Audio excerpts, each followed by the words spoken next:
संता पर 100 बारातियों पर गाड़ी चढ़ाकर उन्हें कुचलने का इल्जाम था। पुलिस में पकड़े जाने पर इंस्पेक्टर ने वजह पूछी।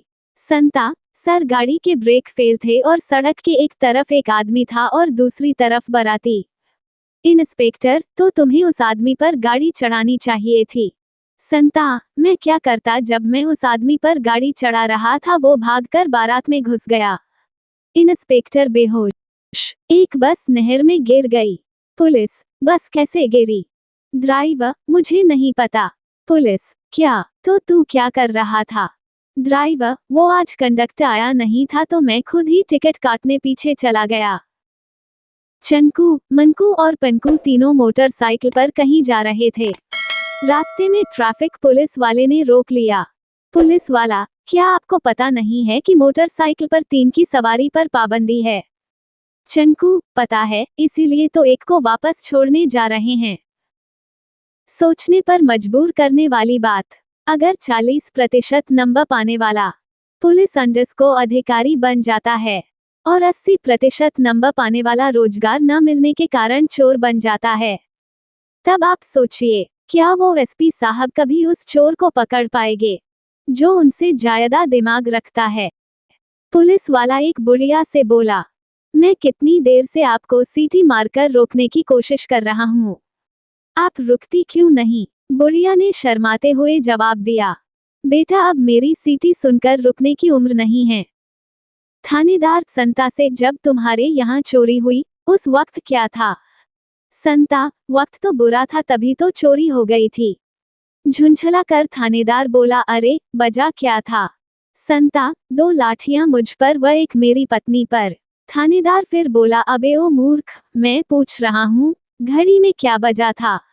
अब घबरा कर संता बोला, जी, घड़ी पर एक लाठी। एक बार पुलिस की नौकरी के लिए गए संता से इंटरव्यू में पूछा गया, बिना लाठी या गोली चलाए भीड़ को कैसे हटाओगे? संता, बहुत आसान है साहब, मैं अपनी झोली फैलाकर चंदा मांगने लगूंगा। मुर्गियों के फार्म में एक बार निरीक्षण के लिए इंस्पेक्टर आया। इंस्पेक्टर, तुम मुर्गियों को क्या खिलाते हो? पहला मालिक, बाजरा। इंस्पेक्टर, खराब खाना, इसे गिरफ्तार कर लो। दूसरा, चावल। इंस्पेक्टर, गलत खाना, इसे भी गिरफ्तार कर लो। अब संता की बारी आई, वह बहुत डर गया था। संता डरते डरते बोला, हम तो जी मुर्गियों को 5-5 रुपए दे देते हैं कि जो तुम्हारी मर्जी है जाकर खा लो। कांस्टेबल सर, कल रात सभी कैदियों ने जेल में रामायण प्ले किया था। जेलर, ये तो अच्छी बात है, इसमें इतने परेशान क्यों हो रहे हो? कांस्टेबल सर, टेंशन ये है कि हनुमान बना कैदी अभी तक संजीवनी लेकर वापस नहीं आया। एक लड़की, इंस्पेक्टर संता से, साहब मेरे पति 5 दिन पहले आलू लेने गए थे, अभी तक वापस नहीं आए। संता, तो तुम कुछ और क्यों नहीं बना लेती? एक बॉयफ्रेंड अपनी गर्लफ्रेंड को फिल्म देखने से पहले पान खरीद कर देता है। गर्लफ्रेंड, तुम अपने लिए क्यों नहीं खरीद रहे हो? बॉयफ्रेंड, क्योंकि मैं पान के बिना भी चुप रह सकता हूँ। एक बार थानेदार, कलेक्टर और मास्टर बैठे थे। थानेदार, मेरा बहुत रौब है, जब जी करे किसी को भी पीट सकता हूँ। कलेक्टर, मैं जिले का राजा हूँ, जो चाहूँ कर सकता हूँ। आखिर में मास्टर की बारी आई।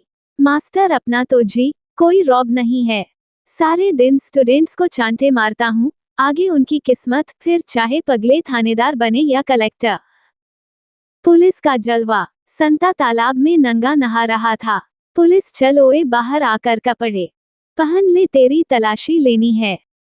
संता को फांसी। पुलिस, संता को फांसी के एक दिन पहले जेल में बंद करते हुए। पुलिस, कल सुबह 5 बजे ही तुम्हें फांसी दे दी जाएगी। संता, हंसते हुए, कोई बात नहीं। पुलिस, तुझे डर नहीं लग रहा है? संता, इसमें डरने की क्या बात है, कल मैं 8 बजे सोकर उठूंगा। संता, चोरों को पकड़ने के लिए पुलिस को क्या करना चाहिए? दिन में सोने वालों पर कड़ी नजर रखकर उनकी जांच करनी चाहिए। वकील, तुमने पुलिस ऑफिसर की जेब में जलती हुई माचिस क्यों रखी? चिरकुट, ये मुझे बोला कि जमानत करवाना हो तो पहले जेब गरम करो। चोर, हुजूर मुझे रिहा कर दीजिए। जज, क्यों, क्या ये तुम्हारी पहली चोरी है? चोर, जी नहीं, मगर ये मेरे वकील का पहला मुकदमा है। सुरेश रमेश को रास्ते में 2 बम मिले। सुरेश रमेश से चल पुलिस को देकर आते हैं। रमेश सुरेश अगर कोई बम रास्ते में फट गया तो सुरेश झूठ बोल देंगे कि एक ही मिला था।